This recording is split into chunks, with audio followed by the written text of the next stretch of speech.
Hello, and thank you for your interest in continuing your public health education with the Mel and Enid Zuckerman College of Public Health and the Western Region Public Health Training Center. Our continuing education courses are accessible through our Moodle learning management system. To access our courses, you must create an account.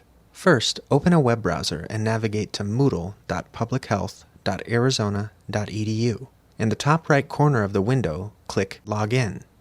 If this is your first time here, click the Create New Account button. Fill out the information, making sure to complete each required field. The demographic information section, while important, is optional. Click the security checkbox and then Create My New Account. You're almost there. Check your email for the confirmation link. It may take up to 1 hour for the request to be processed. Please be sure to check your junk or spam filter if you do not see it in your inbox. When you receive your account confirmation email, click the link. Once you have confirmed your account or already have an active account, click Login in the top right corner and log in with the username and password you used to create your account. When you are logged in, your name will appear in the top right corner of the window. Because the stock albuterol and stock epinephrine courses must be renewed each year, the direct links will change with each new school year. This is why it is not advisable to copy and paste direct links to the course pages.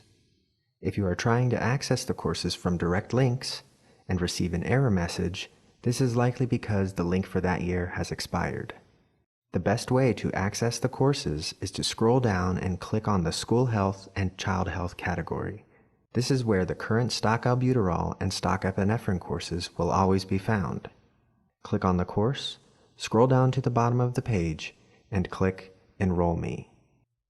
Once you have completed all the necessary activities, you will be issued a certificate of completion for you to print and upload to the SSMP portal.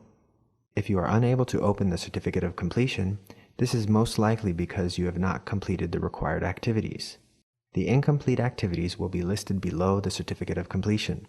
Completing them will unlock the certificate.